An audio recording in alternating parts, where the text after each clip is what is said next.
She thought she could humiliate him, but she didn't know that the janitor had a history that would shatter her entitled world. What he did next left her speechless. Kendra Lewis had everything society deemed valuable: beauty, wealth, power. Growing up in an affluent neighborhood in Bethesda, Maryland, her parents shielded her from the harsh realities of life. Her father, a successful corporate lawyer, and her mother, a society fixture in local philanthropy, ensured that Kendra never had to lift a finger. Her life was an endless parade of indulgence.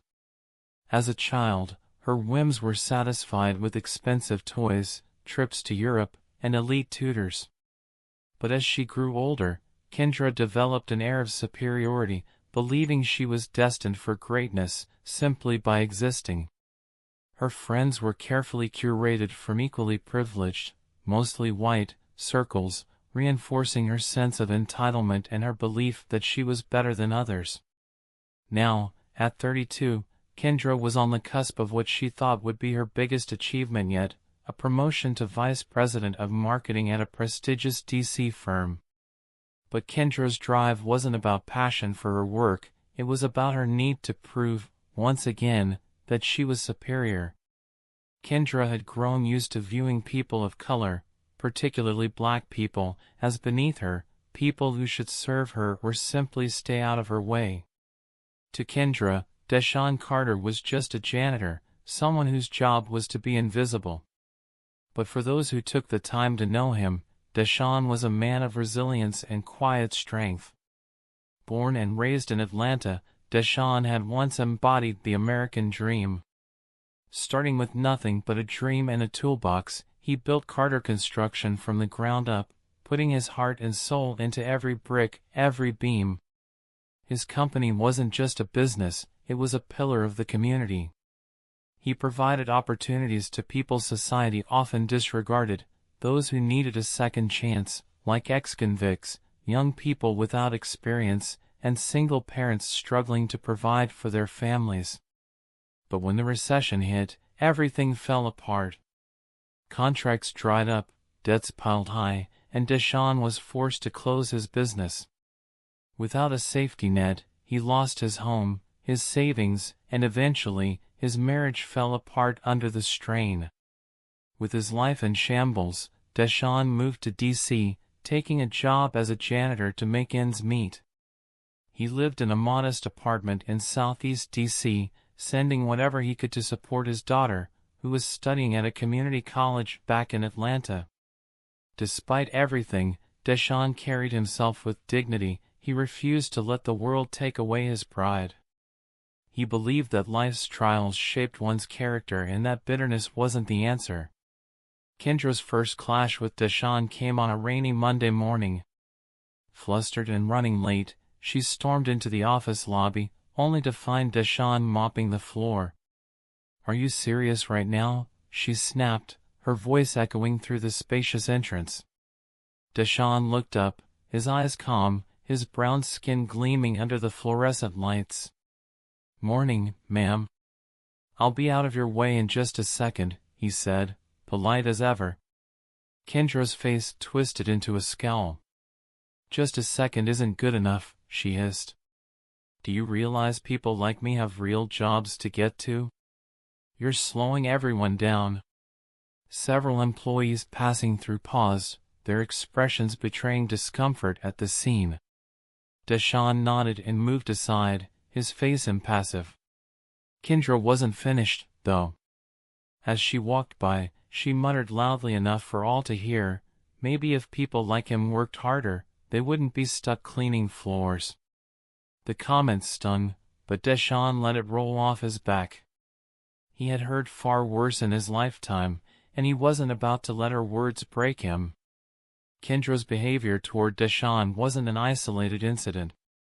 Over the next few weeks, she seemed to make a game out of making his job harder. One morning, she accidentally spilled her iced coffee near his cleaning cart. "Oops," she said with a cold smirk. "Guess you've got something to do now." Another time, she left a pile of shredded documents on her office floor, topped with a sticky note reading, "Clean this up ASAP." Deshaun never reacted. His response was always the same: yes, ma'am, steady, calm, refusing to give her the satisfaction of rattling him. It wasn't just Deshaun in Kendra's crosshairs.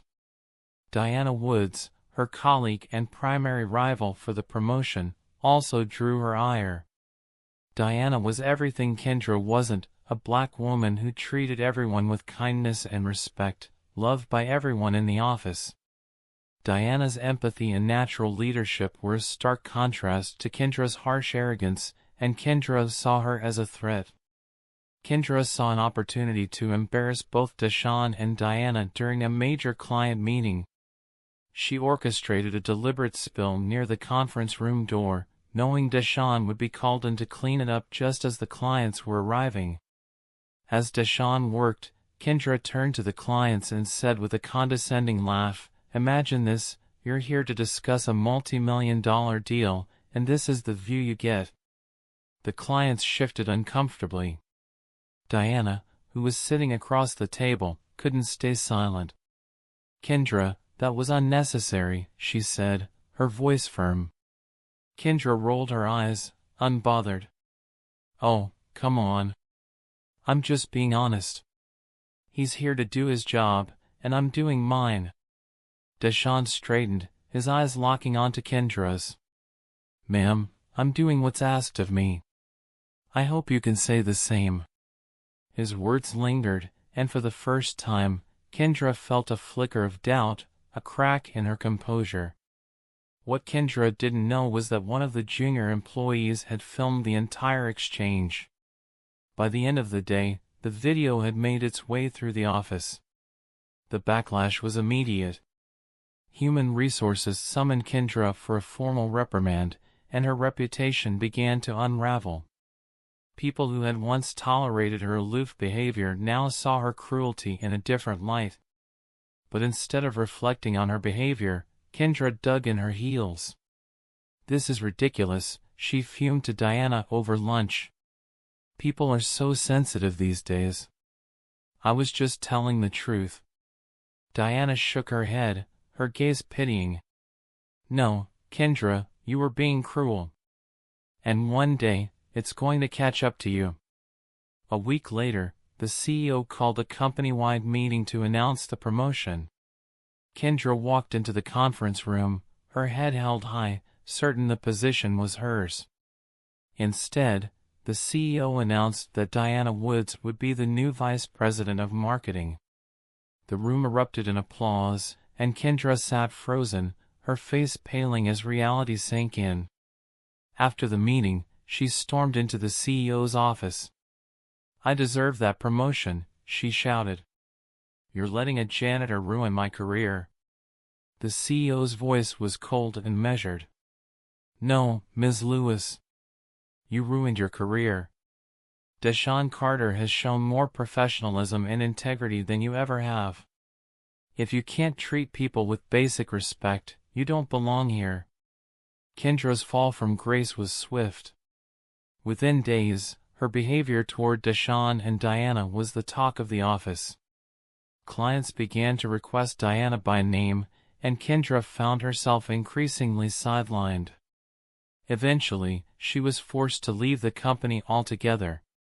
Meanwhile, Deshaun's quiet perseverance did not go unnoticed. The CEO offered him a promotion to facilities manager, a role that came with better pay, benefits, and the opportunity to mentor others. Deshaun used his promotion to start an initiative to hire more people from disadvantaged backgrounds, those whose society had overlooked, just as he had once done in Atlanta. One evening, as Deshaun was leaving the office, he saw Kendra sitting on a bench outside, staring at her phone, her eyes red from crying. For a moment, he considered walking past her. But then he remembered all the people who had given him a chance, even when the world seemed set against him. He approached her. "Ms. Lewis," he said gently, "life has a way of humbling us. Maybe this is your chance to grow." Kendra didn't respond, her face turning away, tears brimming in her eyes. Months later, Kendra was no longer working at any prominent firm. Her reputation as a bully and a racist had followed her, and job offers were scarce. She spent her days reflecting on her actions, haunted by the knowledge that her arrogance and prejudice had cost her everything. Deshawn, on the other hand, thrived. He started a scholarship fund for underprivileged black youth, giving them the opportunities he never had. At the first charity gala he hosted, Diana gave a heartfelt speech about how Deshawn's resilience had inspired her. As Kendra scrolled through social media that evening, she saw photos from the gala, pictures of Deshawn standing tall, surrounded by people who respected and admired him. For the first time, she felt the full weight of her actions. Deshawn had risen above her cruelty, proving that kindness and integrity were far more powerful than arrogance and entitlement. Treat others with respect, because life has a way of teaching us that how we treat people ultimately defines who we are.